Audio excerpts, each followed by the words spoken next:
You are new. I'm talking to you. I heard you. No. Then answer when I speak to you. Don't you have manners? Made a statement, not a question. Is there something you actually need? Lakeview Secondary School sat in the heart of Lekki Phase 1, Lagos, a prestigious private school with cream-colored buildings, manicured lawns, and gates that required security clearance.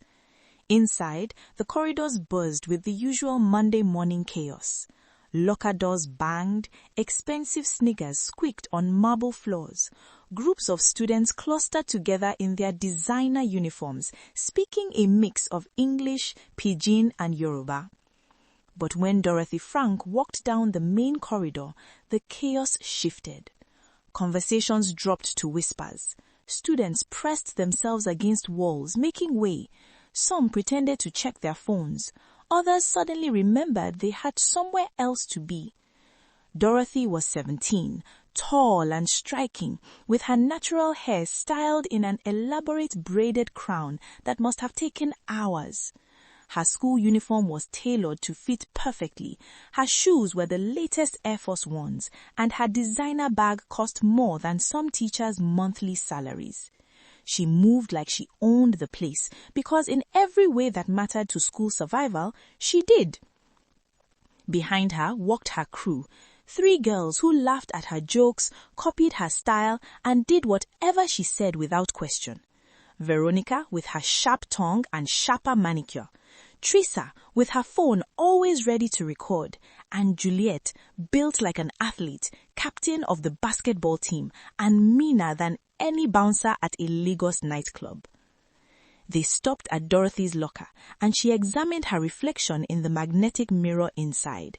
Perfect, as always. Did you see what Funke was wearing today? Veronica said, scrolling through her phone. The girl is not serious. Who wears last season's bag to Lakeview? Dorothy barely glanced up. Funke who? Exactly, Veronica laughed. This was their routine. Find someone, mock them, make sure everyone saw, establish dominance, repeat, post it on Instagram, watch the likes roll in.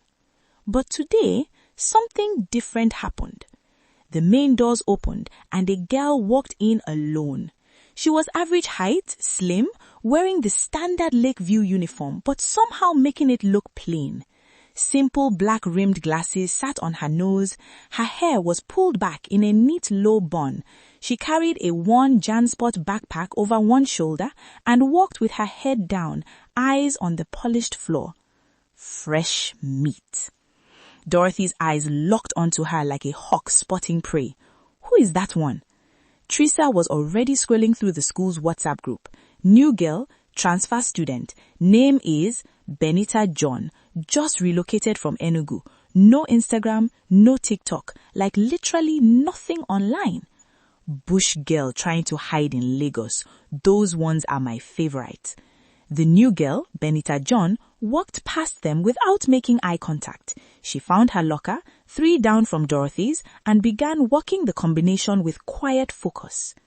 Dorothy watched her for a moment, then smiled. Not a friendly smile, a predator's smile. Hey, Dorothy said, voice dripping with false sweetness. Ya new?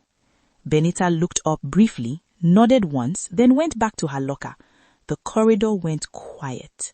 Students who'd been walking stopped. This wasn't how it worked. When Dorothy Frank spoke to you, you responded. You engaged. You showed respect, fear, or both. You didn't ignore her. Dorothy's face vanished. She stepped closer, deliberately invading Benita's space. I'm talking to you, oh. Benita finally turned, her expression completely neutral behind those glasses. I heard you. Then answer when I speak to you. Don't you have manners? You made a statement, not a question, Benita said calmly in perfect English, no trace of vernacular. Is there something you actually need? The corridor exploded with barely suppressed gasps. Nobody talked to Dorothy like that. Ever. Not if they wanted to survive Lakeview. Dorothy's crew stepped forward. but Dorothy raised a hand, stopping them. She was smiling again, but this time it was different. Dangerous. "Oh, I like you already," Dorothy said softly, switching to pidgin. "Waiting be your name." "It's on my locker." Benita didn't turn around.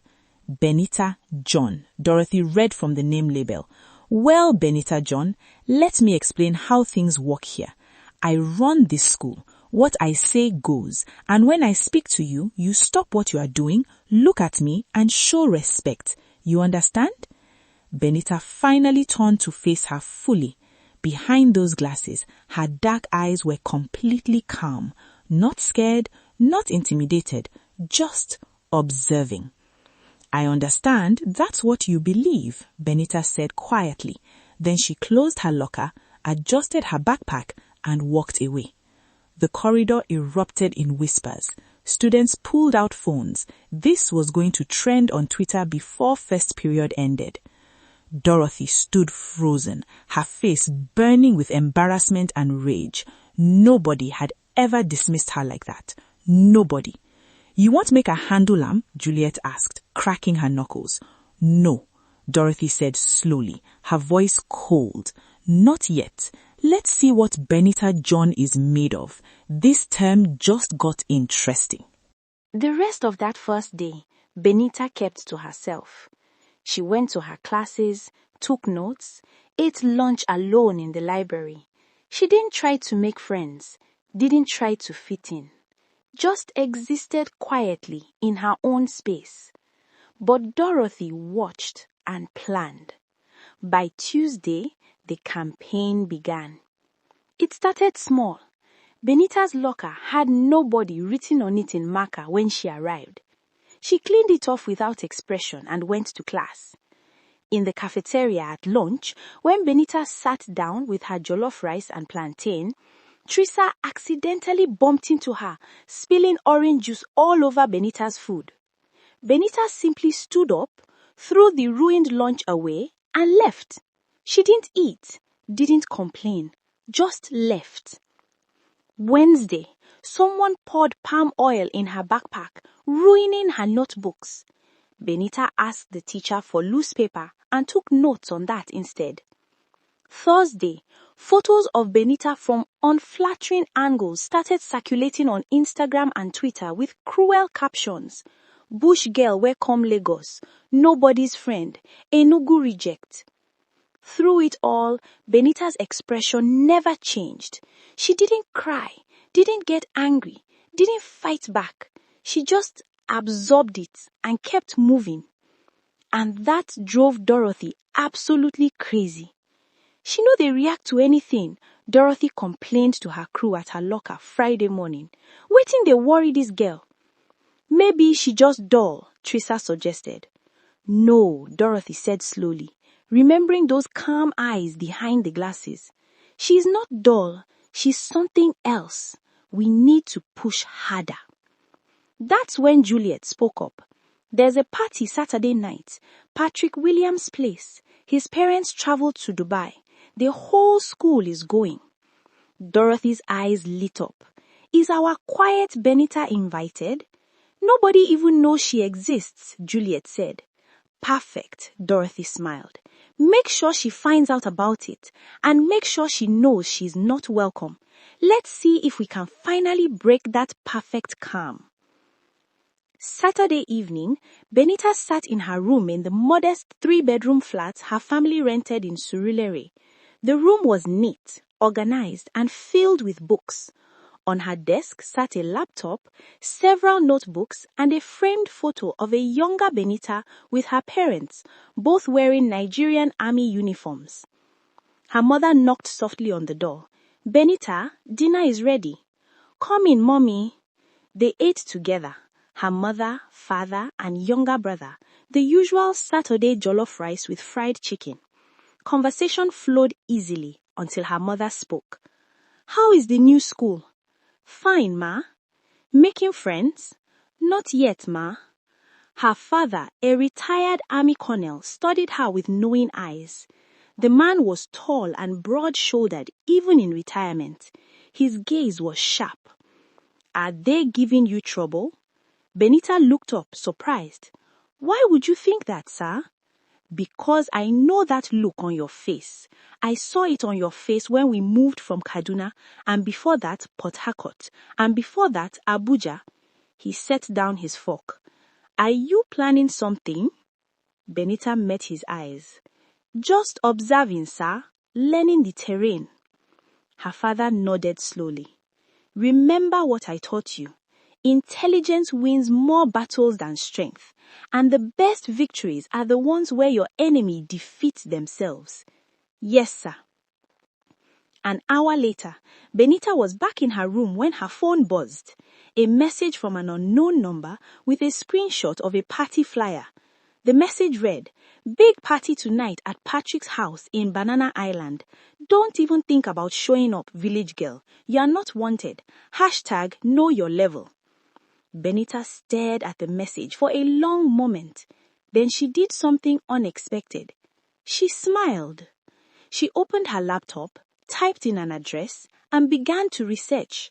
Patrick Williams, his parents, their house, public records, land registry information, social media, everything available online. Then she opened her closet and pulled out something she hadn't worn since moving to Lagos. A simple Ankara dress in deep blue with gold accents, fitted but elegant. She laid it on her bed and looked at it thoughtfully. "Mommy," she called out. "Yes, dear. Can I borrow your car tonight? I've been invited to a party." Her mother appeared at the door, eyebrows raised. "A party already?" "Yes, ma. I think it's time I stopped being invisible." Her mother studied her face, then smiled slowly. "Take the car, but be home by 11 p.m. "Yes, ma." Patrick Williams' house was a massive mansion in Banana Island, the kind of place that screamed oil money and political connections.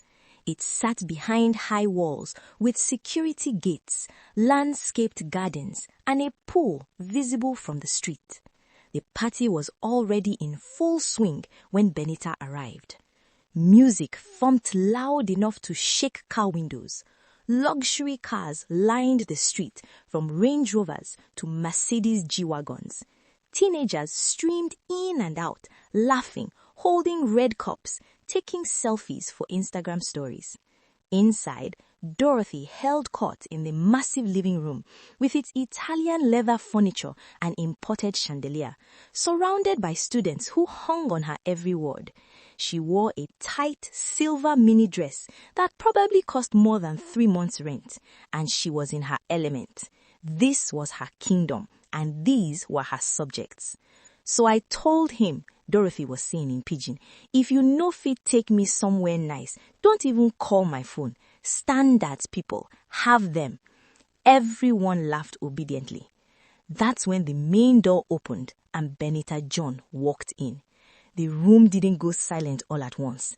It was more like a wave, starting from the entrance and spreading outward as people noticed her, stopped talking, and turned to stare.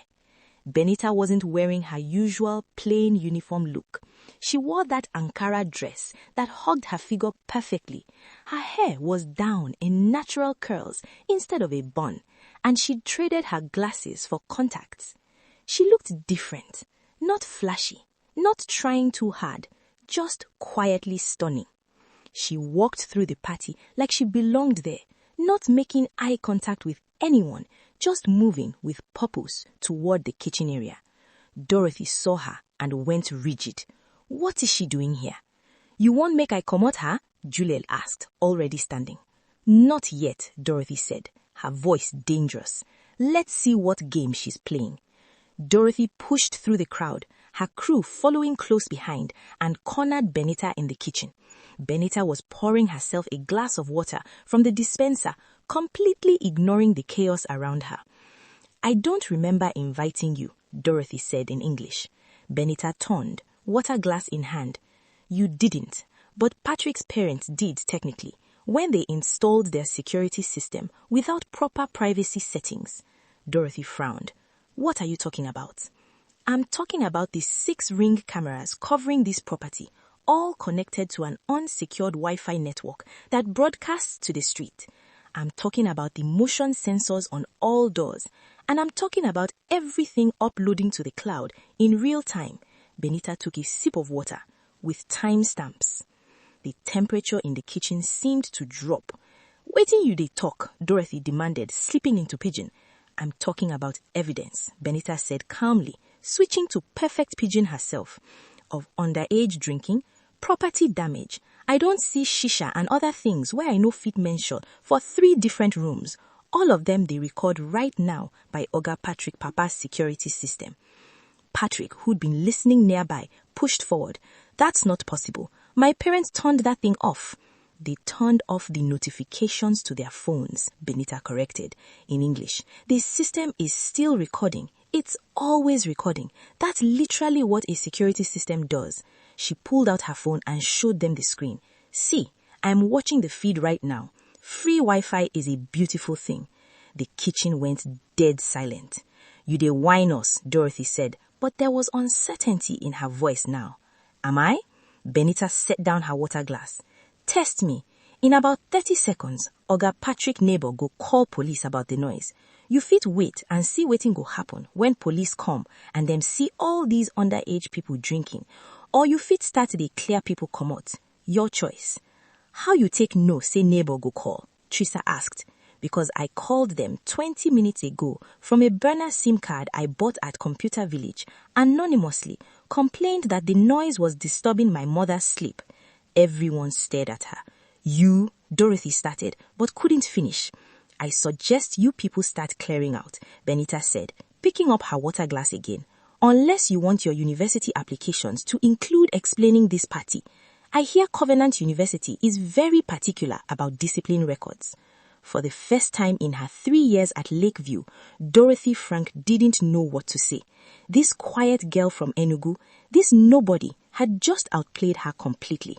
Patrick was already moving, shouting at people to leave. The party started breaking up in chaos, students scrambling for their cars. Benita walked past Dorothy toward the front door, but paused beside her. "For the record," she said in English, "I wasn't actually invited to this party. You are right about that. But I came anyway because I wanted you to understand something." "What?" Dorothy asked through clenched teeth. "I wanted you to understand that you are not as smart as you think you are. You are just used to dealing with people who are too afraid to think clearly around you. Fear makes people stupid. I'm not afraid of you, which means I'm not stupid around you.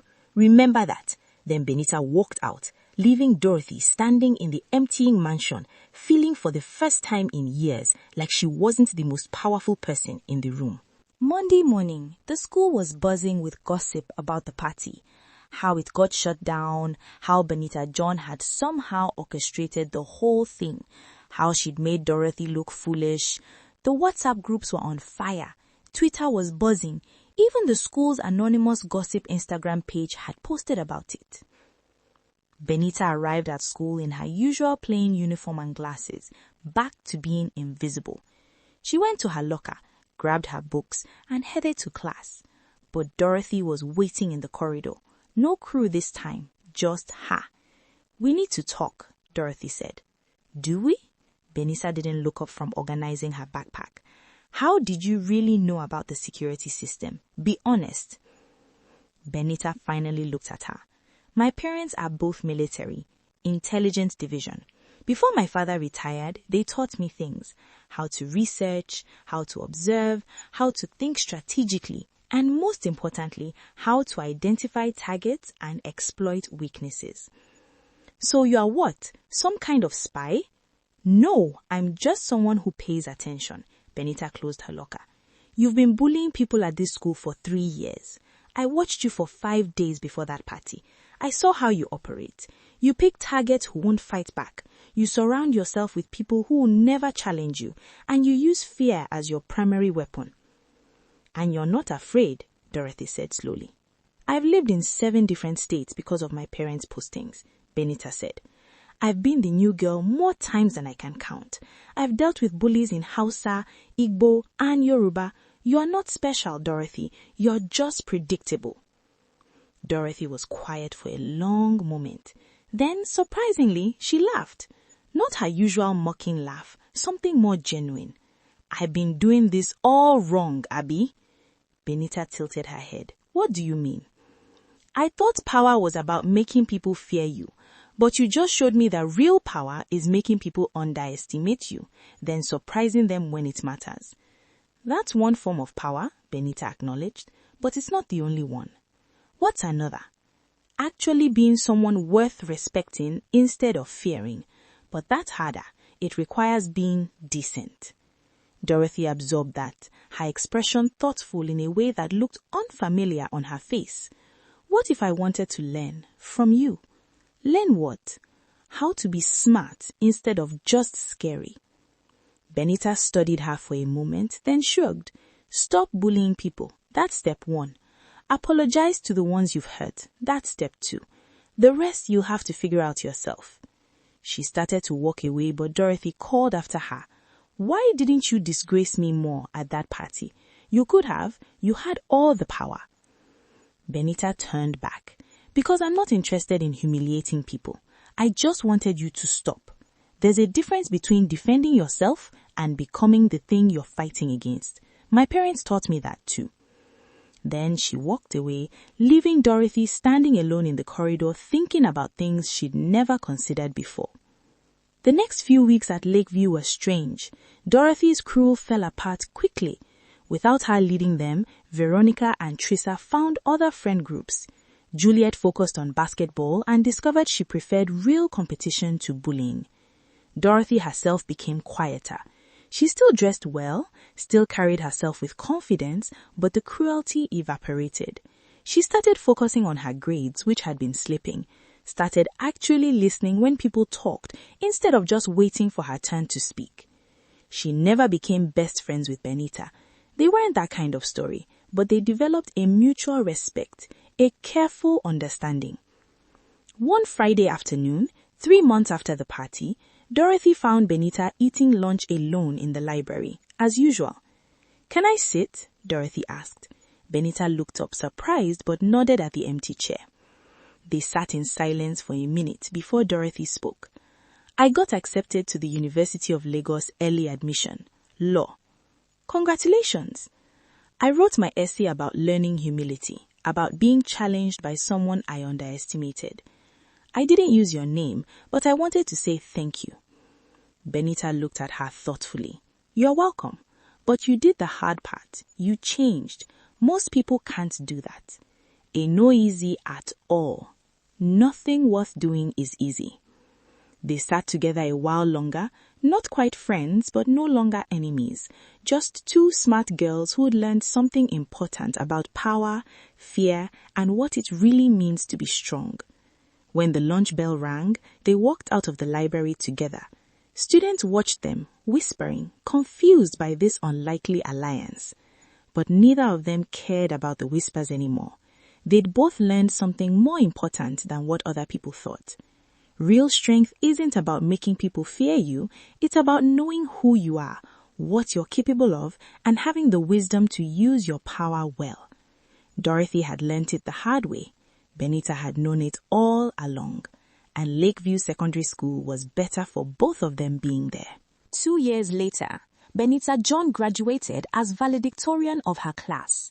In her speech, she talked about resilience, intelligence, and the importance of standing up for yourself without becoming cruel in the process.